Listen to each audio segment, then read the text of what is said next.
क्या आपको पता है कि सन यानी कि सूर्य का कलर क्या है? और ये नाखून में ये सफ़ेद वाला जो पार्ट है इसको तो आप हर रोज़ देखते ही होंगे, लेकिन इस सफ़ेद वाले पार्ट का नाम क्या है ये शायद आपको पता नहीं होगा। इस वीडियो में आप ऐसे ही बहुत सारे अनजान सत्य यानी कि अननोन फैक्ट्स के बारे में जानोगे। So without further ado let's get started. Fact number 6, कई लोग बनाना को एक ट्री कहते हैं, लेकिन बनाना कोई ट्री नहीं है। बनाना एक जायंट हर्ब्स है। अगर बनाना एक पेड़ यानी कि ट्री नहीं है, अगर वो हर्ब्स है, तो आपके दिमाग में ये सवाल जागना लाजमी है कि हर्ब्स और ट्रीज़ में डिफरेंस क्या है, ये कौन सी चीज़ें हैं जो इन दोनों को अलग अलग करती है। तो आइए हम इसको विस्तार से बताते हैं। बॉटनी में किसी भी प्लांट की शेप और साइज को मद्देनज़र रखते हुए उनको 3 कैटेगरी में डिवाइड किया गया है। ये 3 कैटेगरी है, एक है हर्ब्स, दूसरा है सर्ब्स और तीसरा है ट्रीज। अब पहला देख लेते हैं कि हर्ब्स किसे कहते हैं। हर्ब्स उसी प्लांट को कहा जाता है जिसका पूरा बॉडी ग्रीन होता है और उसकी साइज भी बहुत छोटी होती है, उसे ही हर्ब्स कहते हैं। अब दूसरा सर्ब किसे कहते हैं। सर्ब उसे कहते हैं जो उसकी साइज भी छोटी होती है लेकिन वो उड़ी होती है, उसकी में लकड़ी होती है और उसका जो मेन स्टेम है वो अलग अलग होता है, मतलब 4, 5, 6, 7 स्टेम होता है, उसकी ज़मीन से ही उगता है। ट्रीज़ किसे कहते हैं। ट्रीज़ उसे कहते हैं जिसकी एक मेन स्टेम होती है, यानी कि एक ही उसकी स्टेम होती है जो ऊपर तक जाती है और उसके बाद उसके ब्रांचेस निकलते हैं, उसे ट्री कहा जाता है। उसे काटने पर बहुत सारे लकड़ी निकलते हैं। और बनाना एक बहुत बड़ा हर्ब्स है, इसीलिए उसे जायंट हर्ब्स कहा जाता है। आपको पता चल गया होगा क्यों जायंट हर्ब्स कहा जाता है उसको। इस इमेज से आपको क्लियर हो जाएगा कि हर्ब्स किसे कहते हैं, सर्ब्स किसे कहते हैं और ट्रीज किसे कहते हैं। ये देखिए, ये इमेज ठीक से देखिए। फैक्ट नंबर 5, आपके उंगली के नाखून में ये जो छोटा सा वाइट वाला पार्ट होता है यानी कि सफ़ेद पार्ट होता है, इसे क्या कहते हैं? इसे लुनुला कहते हैं। और लुनुला एक लैटिन वर्ड है जिसका मतलब होता है कि लिटिल मून, यानी कि छोटा सा चांद। और ये चांद की तरह ही दिखता है, छोटा सा, इसीलिए इसे लुनुला कहते हैं लैटिन लैंग्वेज में। अब आप किसी से भी पूछ सकते हो कि वाइट वाला पार्ट का नाम क्या है, आपको तो पता चल गया है।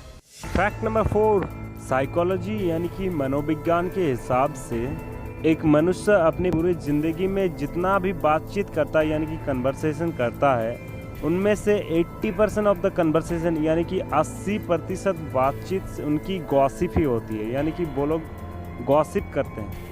गॉसिप पता है ना क्या होता है? गॉसिप मतलब जिसे हिंदी में गपशप कहते हैं, यानी कि कुछ भी किसी के बारे में बात करना या कुछ भी बातें करना, यानी कि काम से रिलेटेड नहीं, कुछ भी बातें करते रहना, और क्या, इसे ही गॉसिप कहते हैं। इस फैक्ट पर एक कोट सही बैठता है कि a great mind discuss idea, average mind discuss event and small mind discuss people. Fact number 3, आपने सुना ही होगा कि मधुमक्खी बहुत ही हार्ड वर्कर होते हैं, लेकिन मधुमक्खी कितने हार्ड वर्कर होते हैं ये शायद आपको पता नहीं होगा। लेकिन मैं इस फैक्ट में आपको बताऊंगा कि मधुमक्खी कितने हार्ड वर्कर होते हैं। एक टीस्पून हनी यानी कि 1 चाय चम्मच शहद इकट्ठा करने में 12 मधुमक्खी की पूरी जिंदगी लग जाती है। समझ सकते हो आप कि कितना हार्ड वर्क करता होगा, तब जाके वो शहद इकट्ठा करता है।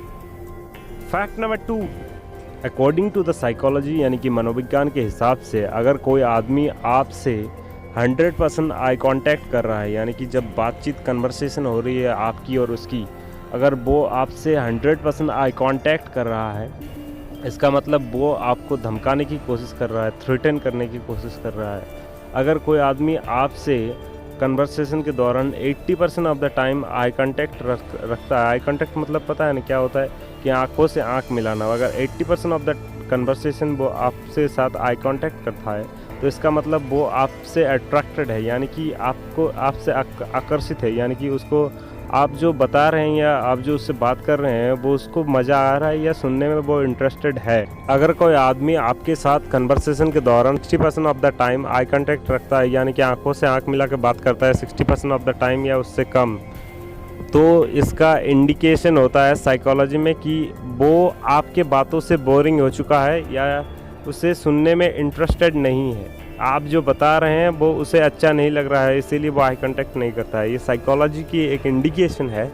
तो आप समझ सकते हैं कि उसे इंटरेस्टेड नहीं है, तो आपको नहीं ऐसे बात करना चाहिए। जब आई कांटेक्ट कम हो रहा है तब आपको पता चल जाना चाहिए इसे। फैक्ट नंबर 1, सन यानी कि जिसे हिंदी में सूर्य कहते हैं, उसका कलर यानी कि रंग क्या है? हम जब धरती से सूर्य को देखते हैं तो हम उसे लाल, केसरिया और पीले कलर की दिखाई पड़ता है हमको, अकॉर्डिंग टू द यानी कि एटमॉस्फेयर जैसा होता है वैसे ही कलर थोड़ा चेंज होता है। लेकिन इस जनरली ये 3 कलर ज़्यादा देखने को मिलता है, एक होता है लाल, केसरिया और तीसरा होता है पीला। लेकिन इनमें से सूर्य का कलर कौन सा है? वेल, सूर्य का कलर इनमें से कोई नहीं है। सूर्य का कलर है सफ़ेद। क्या आपको विश्वास नहीं हो रहा है? सफ़ेद ही है। सन का कलर है वाइट। तो फिर हम धरती से ऐसा लाल, केसरी और पीला रंग क्यों देखते हैं? आइए हम डिटेल में जानते हैं कि ऐसा क्यों दिखाई पड़ता है हमको आंखों से।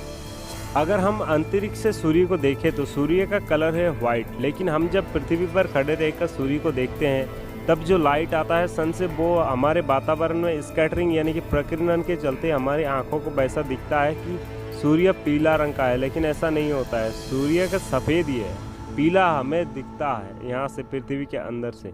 अगर ये वीडियो आपको अच्छा लगा तो हमारे इस फैक्ट वाइज ट्यूब चैनल को सब्सक्राइब कीजिए और बेल आइकन को दबाना मत भूलिएगा, और इस वीडियो को लाइक कीजिए और ज़्यादा से ज़्यादा शेयर कीजिए।